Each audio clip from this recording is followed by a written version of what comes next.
하나님의 말씀 사도행전 12장 1절부터 12절까지입니다. 그때에 헤롯 왕이 손을 들어 교회 중에서 몇 사람을 해하려 하여 요한의 형제 야고보를 칼로 죽이니 유대인들이 이 일을 기뻐하는 것을 보고 베드로도 잡으려 할새 때는 무교절 기간이라. 잡음에 옥에 가두어 군인 내식인 네페에게 맡겨 지키고 6월절 후에 백성 앞에 끌어내고자 하더라. 이에 베드로는 옥에 갇혔고 교회는 그를 위하여 간절히 하나님께 기도하더라. 헤롯이 잡아내려고 하는 그 전날 밤에 베드로가 두 군인 틈에서 두 쇠사슬에 매여 누워 자는데 파수꾼들이 문 밖에서 옥을 지키더니 호련히 주의 사자가 나타나매 옥중에 광채가 빛나며 또 베드로의 옆구리를 쳐 깨워 이르되 급히 일어나라 하니 쇠사슬이 그 손에서 벗어지더라. 천사가 이르되 띠를 띠고 신을 신으라 하거늘 베드로가 그대로 하니 천사가 또 이르되 겉옷을 입고 따라오라 한데 베드로가 나와서 따라갈새 천사가 하는 것이 생시인 줄 알지 못하고 환상을 보는가 하니라. 이에 첫째와 둘째 파수를 지나 시내로 통한 쇠문에 이르니 문이 저절로 열리는지라. 나와서 한 거리를 지나매 천사가 곧 떠나더라. 이에 베드로가 정신이 들어 이르되 내가 이제야 참으로 주께서 그의 천사를 보내어 나를 헤롯의 손과 유대 백성의 모든 기대에서 벗어나게 하신 줄 알겠노라 하여 깨닫고 마가라 하는 요한의 어머니 마리아의 집에 가니 여러 사람이 거기에 모여 기도하고 있더라. 아멘. 귀한 찬양 감사합니다. 그리고 오늘 이 자리에 나오신 우리 사랑하는 성도들을 주님의 이름으로 축복합니다. 어디로 가든지 어디에 있든지 주님께서 항상 동행하실 것을 믿고 정말 하나님 축복 가운데 사시기를 바랍니다. 오늘은 닭에 관한 이야기로 시작해 볼까 합니다. 참 잘생긴 닭이 한 마리가 있죠. 여기에 얽힌 이야기를 하나 해드릴까 해요. 알람시계가 예전에는 귀했잖아요. 그러니까 한 여자 집사님이 새벽 기도를 가고 싶은데 알람이 없으니까 이제 새벽에 자꾸 일어나기가 힘든 거예요.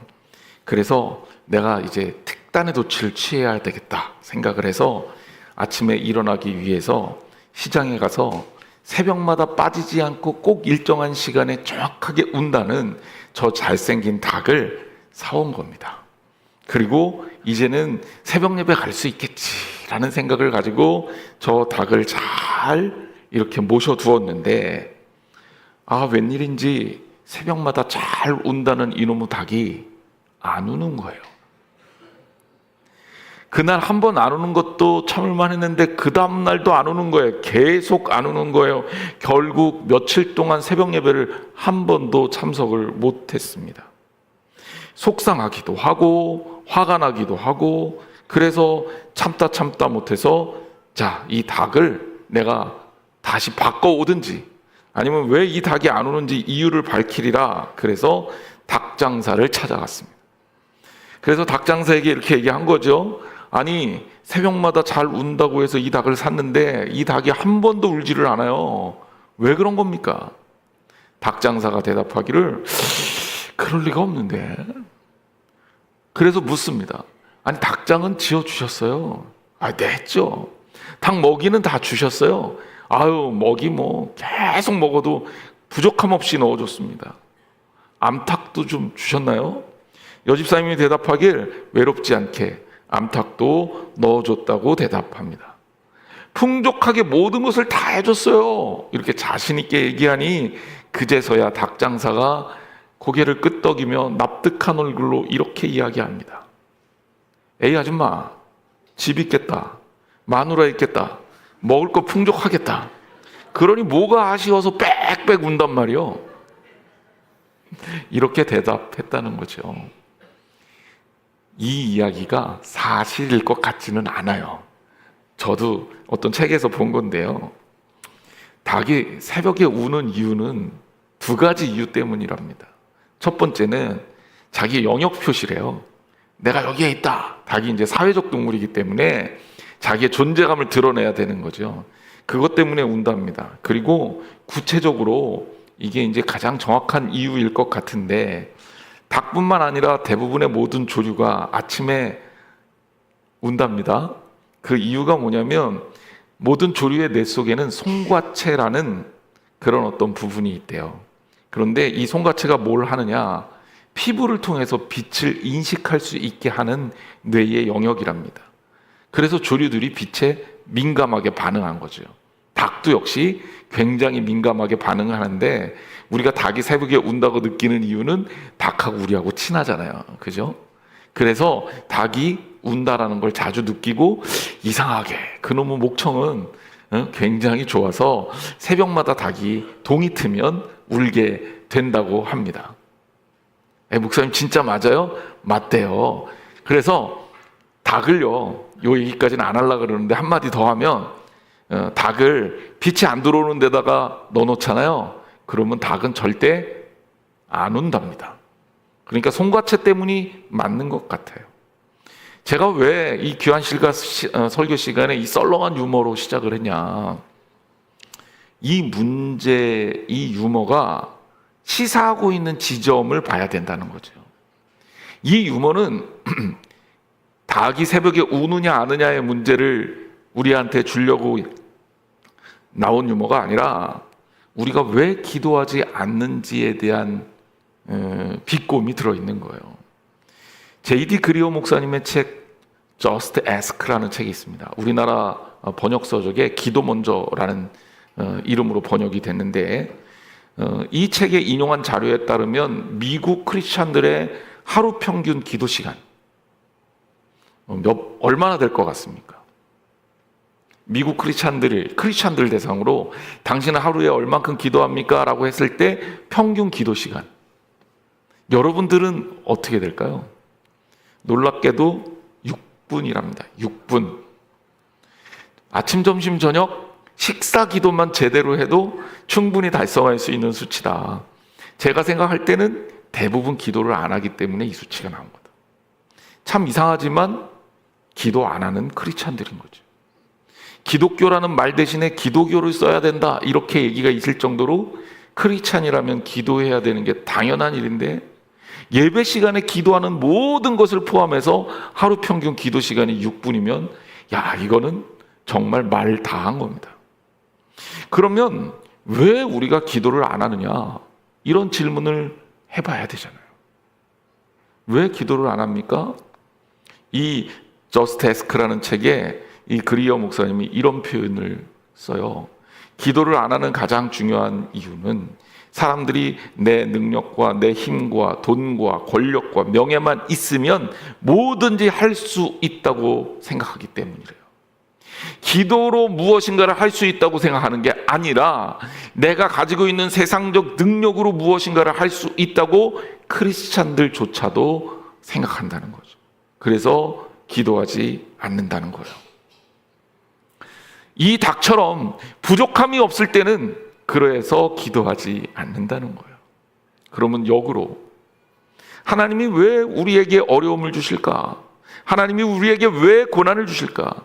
여러 이유가 있겠지만 그 결정적인 이유 중에 하나가 하나님이 우리의 기도를 들으시기를 원하기 때문이다. 제가 2주 전인가요? 3주 전인가요? 인간의 불완전성을 얘기하면서 인간이 불완전하기 때문에 하나님을 요청하고 하나님을 요청하는 그 불완전성 때문에 인간이 오히려 풍요로운 은혜를 누릴 수 있는 거다. 이렇게 말씀을 드렸습니다. 기도는요, 우리의 불완전함을 하나님의 능력으로 채울 수 있는 열쇠예요. 그러므로 크리스찬들은 기도함으로 완전해집니다.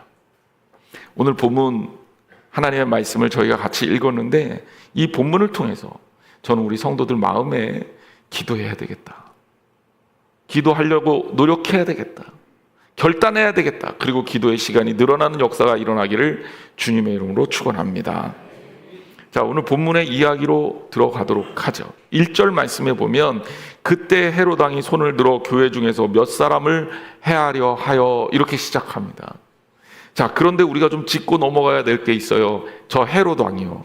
성경에 헤롯이 계속 나오는데 그 헤롯이 어떤 헤롯인지 여러분 대부분 모르시잖아요. 왜냐하면 여기에 헤롯은 사람에 대한 고유명사가 아니라 일종의 그 일가에 대한 성 같은 거예요. 그러니까 예수님 당시에도 헤롯 왕이 있었고 이 야고보가 처형당했을 때도 헤롯 왕이 있었고, 그리고 세례 요한을 죽일 때도 헤롯 왕이 있었는데 이 세 명의 헤롯이 다 다른 사람이에요. 그래서 그 이야기를 먼저 짚어드릴게요. 왜냐하면 여러분, 이것을 이해해야 초대교회 상황을 우리가 알 수 있기 때문입니다. 먼저 지도를 보여주세요. 자, 이렇게 정리하면 조금 여러분들이 보시기 쉬울 겁니다.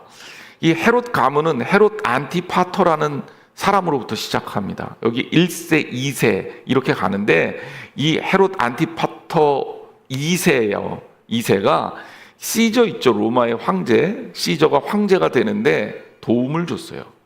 그 바람에 이 헤롯 안티파터를 이 일대, 즉 좀 이스라엘 땅이죠. 이 팔레스틴 지역을 다스리는 분봉왕으로 세웁니다. 그리고 이 헤롯 안티파터의 뒤를 이어서 헤롯 대왕이 왕위에 오르죠. 이 헤롯 대왕이 예수님이 탄생했을 때 그때 예수님을 죽이려고 했던, 메시아를 죽이려고 했던 그 인물입니다. 그 헤롯이에요. 그런데 이 헤롯 대왕은 BC 4세기 주전, BC 4세기경에 죽고 그 헤롯 대왕의 아들들 뭐 굉장히 많아요. 부인만 10명이랍니다. 별로 놀라지 않습니까?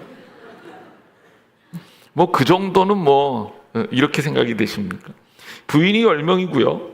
그리고 그 중에 6명의 아들들이 주로 유명해요. 그 6명의 아들 중 3명이 분봉왕이 돼요. 여기에 이제 빌립, 안디바, 그리고 아킬라오 이렇게 돼 있지만 이 3명이 다 헤롯입니다. 그러니까 헤롯 빌립, 헤롯 안디바, 헤롯 아킬라오 이렇게 되는 거예요. 헤롯 대왕의 아들들이니까. 자, 아킬라오는 어떤 존재냐? 제일 밑에 있는 사람. 이 사람이 예수님께서 헤롯 대왕의 핍박을 받아서 이집트로, 애굽으로 피난했다가 다시 돌아왔을 때는 이 유대와 사마리아 지역을 다스리던 사람이 헤롯 아킬라오였어요. 이 사람이 워낙 포악했기 때문에 나중에 폐위가 돼요. AD 7년경에 폐위가 되고, 그때부터 이제 예수님이 한참 활동할 때죠. 공생애 사역할 때는 이 유대와 사마리아 땅은 로마의 직할령으로 다스립니다. 유대인들이 하도 데모도 많이 하고 막 불평도 많고 그러니까 야, 이게 누구 분봉왕 세우지 말고 총독이 직접 다스려. 그래서 파송된 인물이 빌라도예요. 그러니까 여기에는 헤롯이 다스리는 땅이 예수님 당시에는 없었어요. 예수님 당시에는. 자, 그 다음에 헤롯 안디바가 누구냐? 갈릴리와 베레아 지역을 통치하던 그런 사람이었는데 이 사람이 세례 요한을 죽인 헤롯입니다. 거기에 나오는 헤롯, 그게 헤롯 안디바예요. 그리고 빌립도 역시 헤롯이었죠. 그리고 나서 이후에 헤롯 아그리빠라는 인물이 등장합니다. 헤롯 아그리빠, 정확하게는 1세인데 헤롯 아그리빠는 어떤 인물이냐? 헤롯 대왕의 아들 중에 왕위에는 오르지 못하고 AD 6년경인가요? 폐위되고 7년경에 죽은 사람이 있어요. 아니, BC 7년경에. 그 사람이 누구냐면 아리스토블루스라는 사람입니다. 이 사람이 죽고 이 어머니 모친, 헤롯 아그리빠의 모친이 이 헤롯 아그리빠를 로마로 보내서 로마에서 성장하고 교육받게 해요. 근데 이게 신의 한 수였던 거죠. 로마에서 성장하면서 이 헤롯 아그리빠가 로마의 황제가 됐던 사람들과 어린 시절에 친분을 맺습니다. 그러니까 이 헤롯 아그리빠가 나중에 왕위에 오르는데, 분봉왕으로 세워지는데 결정적인 그 역할을 했던 황제가 가이우스고요. 그리고 우리 성경에도 나오는 글라디우스, 칙령, 글라디오, 이 사람이 헤롯 아그리빠와 친했던 사람이에요. 그래서 처음에는 이 시리아 남부, 수리아 남부 쪽에 이 헤롯 아그리빠가 통치하다가 나중에는 시리아 남부부터 이 유다에 이르는 모든 지역을 이 헤롯 아그리빠가 통치하게 됩니다. 이 헤롯 아그리빠가 정말 잘 나가는 분봉왕으로 자리를 잡은 거죠. 그게 바로 AD 41년경이에요. 그러니까 지금 우리 사도행전 지금 읽고 있는 이 배경은 헤롯 아그리빠가 통치하던 시기입니다. 그것도 분봉왕으로 세워진, 즉 유다와 사마리아까지 포함되는 이 모든 지역을 다스리는 분봉왕으로 세워진 그 시기 즈음이에요. 자, 그때쯤이면 이제 어느 정도 시기인지 우리가 감이 잡히죠. AD 한 41년경 정도 되는 겁니다. 자, 그런데 이 사람이 정치 감각이 탁월합니다. 연설도 잘해요. 이 헤롯 아그리빠가 왕으로 세워지면서 했었던 첫 번째 정책이 뭐냐? 원래 여기 유다와 사마리아 지역 유대인들이 하도 데모한다 그랬잖아요. 그러니까 유대인들을 좀 마음을 사로잡아야 되겠다라는 생각을 한 거예요. 그래서 유대인들 마음에 합한 정책을 쓰기 시작합니다. 그 1번이 뭐냐? 기독교인들을 탄압하는 거였어요. 그래서 이 사람이 유대인들이 좋아하나 안 하나 테스트해 보려고 제일 먼저 한 게 야고보를 처형한 거예요. 여기에 야고보는 성경에 야고보가 많이 나와요. 우리가 알고 있는 야고보만 해도 예수님의 제자 2명이죠. 세베대의 아들 야고보, 그리고 이럴 때는 얘기해 주세요. 알페오의 아들 야고보. 이 2명이고 또 야고보가 나와요. 언제 나오냐? 주의 형제 야고보가 나옵니다. 그래서 야고보만 해도 3명이에요. 그런데 이 세베대의 아들 야고보, 이 세베대의 아들 야고보가 누구냐? 베드로, 야고보, 요한 할 때 매일 이렇게 예수님이 데리고 다니던 친애하는 제자 야고보, 그 야고보가 세베대의 아들 야고보입니다. 이 야고보가 사망하게 되죠. 즉 이 헤롯 아그리빠에 의해서 야고보가 처형을 당하면서, 그래서 초대교회는 진짜 위기 상황으로 몰려가게 되는 거예요. 왜? 헤롯의 영향력이 지금 유대 전역에 있잖아요. 그리고 시리아 남부까지 영향력이 있잖아요. 이 초대 기독교 공동체의 모든 활동 무대의 80% 이상을 차지하고 있는 그런 시점으로 되는 겁니다. 그런데 야고보를 처형하면서 유대인들을 보니까 유대인들이 어땠냐? 사도행전 12장 3절 말씀 보세요. 유대인들이 이 일을 어떻게 했다? 기뻐하는 것을 확인한 거죠. 그 다음에 이제 그 다음 사람을 또 잡아요. 그게 누구냐? 베드로도 잡으려 할세 때는 무교절 기간이다 그랬어요. 그러니까 이 헤롯 아그리빠가 야고보를 한번 처형해 보니까 유대인들이 너무 좋아해. 그러면 유대인들이 좋아하면 나는 통치가 너무너무 쉬워지는 거죠. 오늘날로 따지면 국정 지지도가 막 올라가는 거예요. 그러니까 신나서 이제는 야고보도 죽였는데 한 단계 더 나가는 거죠. 베드로까지 잡습니다. 초대교회의 상징적인 존재의 베드로, 예루살렘 교회의 대표인 베드로, 그가 만약에 타격을 입는다면 초대교회는 정말 어려워질 수밖에 없고요. 예수님의 제자가 처음으로 이제 순교당하게 된 셈이라 베드로까지 만약에 문제가 생기면 이 초대교회는 어려울 수밖에 없는 거죠. 헤롯이 베드로를 어떻게 대했냐? 성경을 보니까 제가 읽지는 않겠지만 군인을 4명씩 한 조로 만들어서 4조가 지키게 했습니다. 죄수 1명을 지키는데 군인 16명을 배치한 거예요. 그러니까 얼마나 베드로를 중죄인 취급하고 중요한 그 죄인을 취급했는지 알 수 있는 거죠. 자, 우리가 만약에 이렇게 힘든 일을 만났을 때 어떻게 해야 될까? 일단 걱정이 되고 근심이 되는 거, 불안한 거, 이런 건 뭐 어쩔 수 없는 일이겠죠. 초대교회는 어떻게 했습니까? 초대교회의 상황을 사도행전 12장 5절 말씀을 통해서 보자고요. 이에 베드로는 옥에 갇혔고, 자, 옥에 갇혔습니다. 때는 무교절이 시작된 기간이에요. 그리고 교회는 어떻게 했습니까? 교회는 그를 위하여 간절히 하나님께 기도하더라. 저는 여기에 2 단어를 여러분들이 꼭 주목했으면 좋겠어요. 오늘 제목이 기도니까 기도에 대해서는 뭐 더할 나위 없이 이미 아시겠지만 그 앞에 수식된 말 중에 기도의 주어가 누구냐? 교회. 그죠? 여러분, 베드로가 옥에 갇혔을 때 어떤 특정한 사람이 기도한 게 아니에요. 어떤 특정한 그룹이 기도한 게 아니에요. 어떤 사람들이 모여서 몇 명이 기도한 게 아니에요. 그렇게 베드로가 교회에 갇혔을 때, 옥에 갇혔을 때 전 교회가, 초대교회 온 교회가 바로 이 일을 위해서 기도했습니다. 게다가 그냥 기도한 게 아닙니다. 간절히 기도했다 그랬어요. 정말 최선을 다해서 기도했습니다. 할 수 있는 한 정말 마음을 담아서 기도한 거예요. 여러분, 기도는요, 특정 한 사람이 기도하는 것도 중요합니다. 기도하는 사람이 몇 사람이 모여서 기도하는 것도 중요합니다. 하지만 정말 좋은 교회고 정말 좋은 기도는 온 교회가 함께 기도하는 것이 가장 좋고 가장 중요합니다. 저는 우리 교회가요, 좋은 교회가 되기를 원합니다.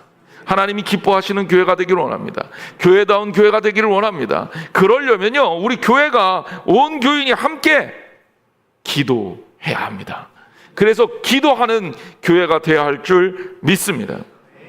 비극적이고 당황스러운 상황 속에서 초대교회는 베드로를 위해서 집중적으로 그리고 간절하게 기도하고 있습니다. 신앙 공동체가 한 마음으로 한 사람을 위해 기도할 때 어떤 일이 벌어지느냐? 하나님이 역사하십니다. 제가 설교 초에 그런 얘기했죠. 기도란 뭐냐? 기도는 우리의 부족함을 하나님의 능력으로 채우게 되는 유일한 열쇠요, 유일한 수단이다. 여러분, 하나님이 우리의 삶에 일하기를 원하십니까? 내 삶을 붙들기를 원하십니까? 나를 통해 하나님이 역사하기를 원하십니까? 그러면 기도하시기를 주님의 이름으로 축원합니다. 아이가 글을 써요. 글씨가 잘 안 써집니다. 그래서 아빠, 나 글씨 쓰는 것 좀 도와주세요. 그리고 아빠를 불러요. 그리고 연필을 붙들고 아빠, 나 글씨 좀 어떻게 쓰는지 도와주세요. 그래, 내가 도와줄게. 그리고 손을 딱 잡습니다. 자, 그 다음에 이 아이는 어떻게 해야 되죠? 손에 힘을 꽉 주고 아빠, 내가 써볼게요. 이러면 글씨가 써지나요, 안 써지나요? 여전히 글씨가 삐뚤삐뚤 써집니다. 그때 뭐 해야 돼요? 힘 빼는 거예요. 힘 빼는 거예요. 하나님이 역사하시려면, 하나님이 내 삶을 주관하시려면 우리 힘이 빠져야 돼요. 그게 뭐냐? 그게 기도의 능력이에요. 초대교회가 그렇듯 우리도 이해할 수 없을 만한 고난과 박해를 당할 때가 있습니다. 야고보도 죄가 있어서 순교한 게 아니죠. 베드로가 죄가 있어서 옥에 갇힌 게 아닙니다. 하지만 그런 상황이 온다면 우리는 그럴 때일수록 기도해야 합니다. 기도는요, 하나님께서 우리의 부족함을 통해 일하실 수 있도록 하는 그분의 공간을 만드는 유일한 방법이기 때문에 그렇습니다. 자, 우리는 성경에서 이 기도한 초대교회 공동체가 어떻게 그 역사를 경험했는지를 살펴보도록 하겠습니다.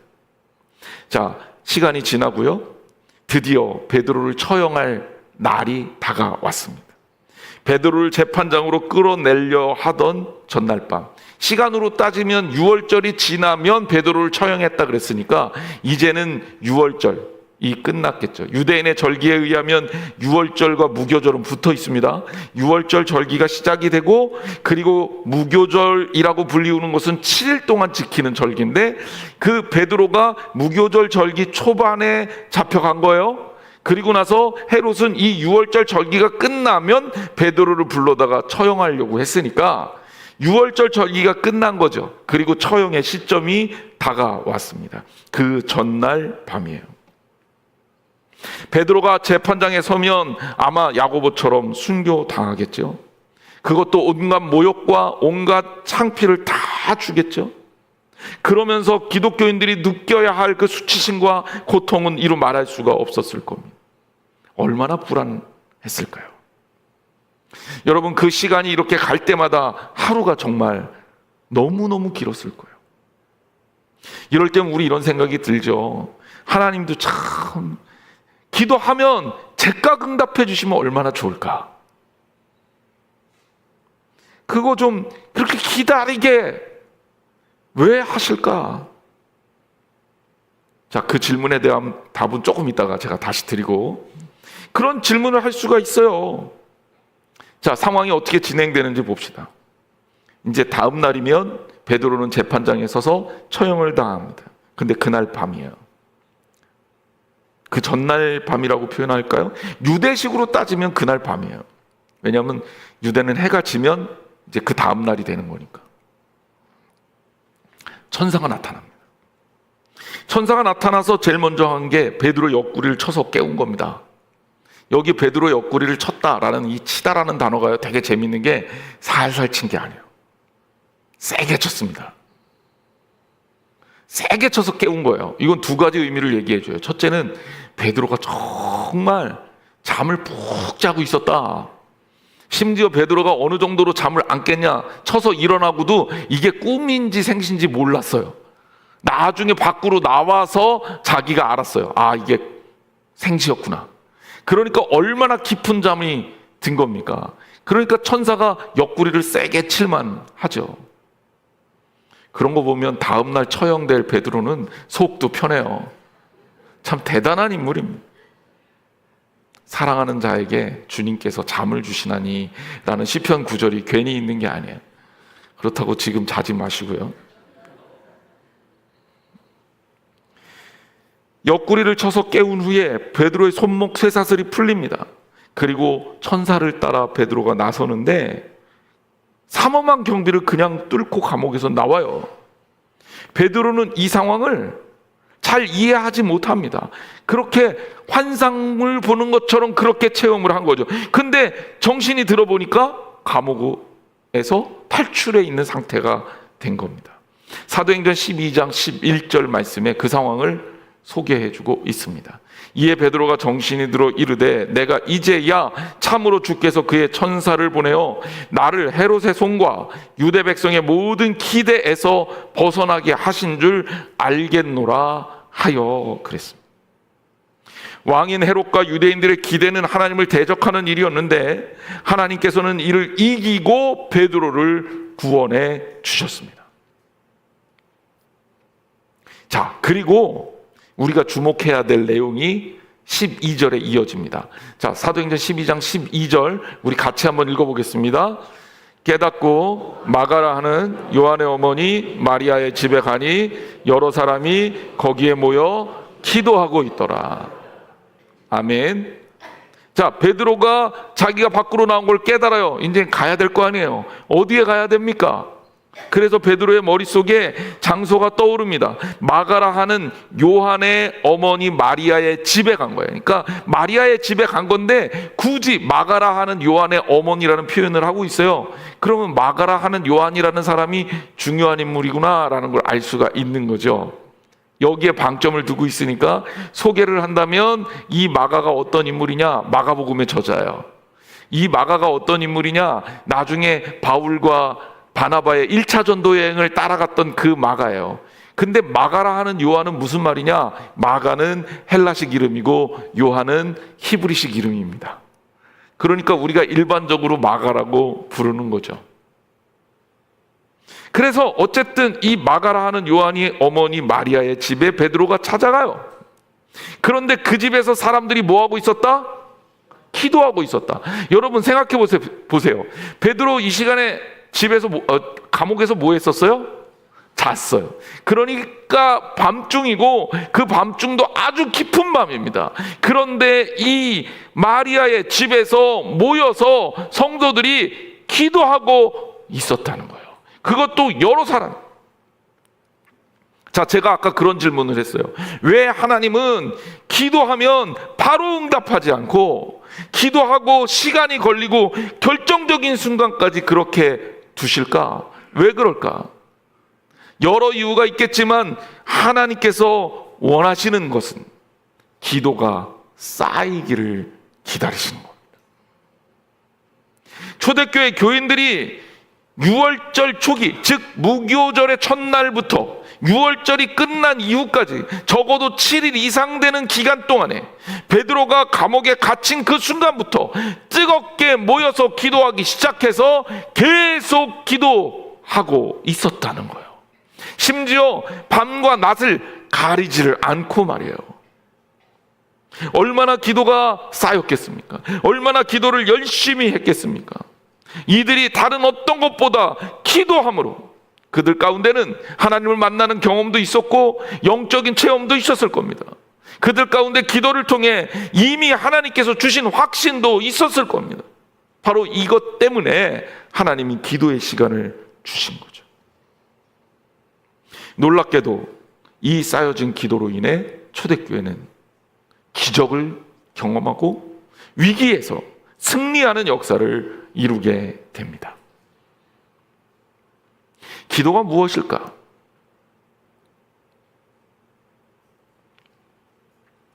영국의 신학자 제임스 레이드는 종교를 벽시계로 비교했습니다.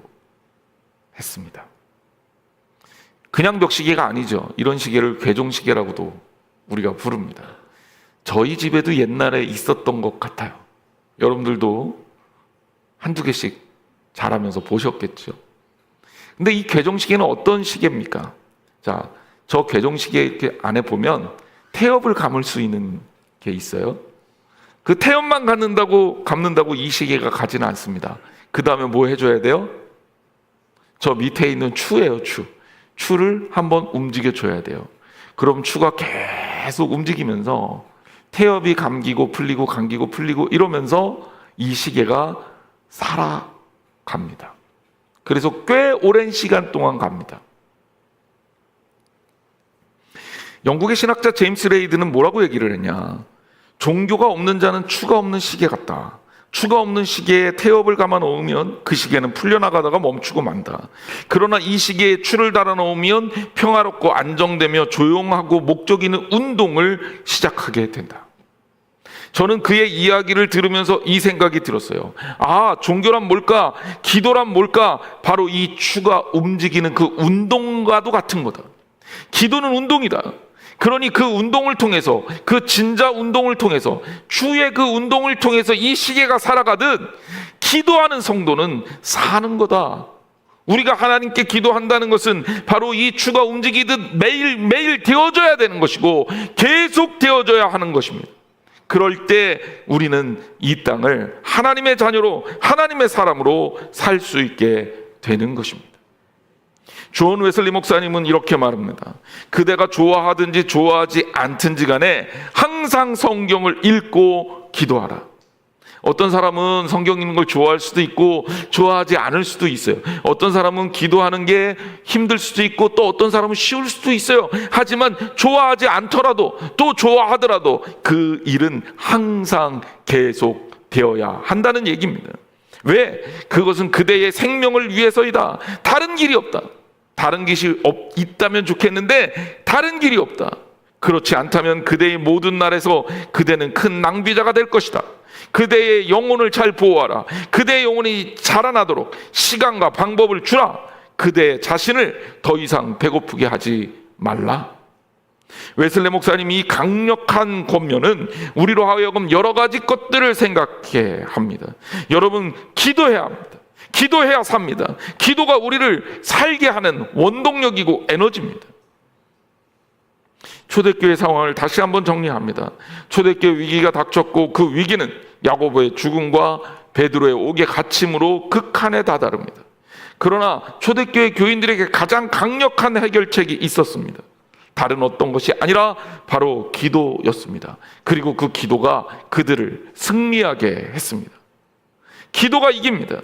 기도는 이길 수밖에 없게 합니다.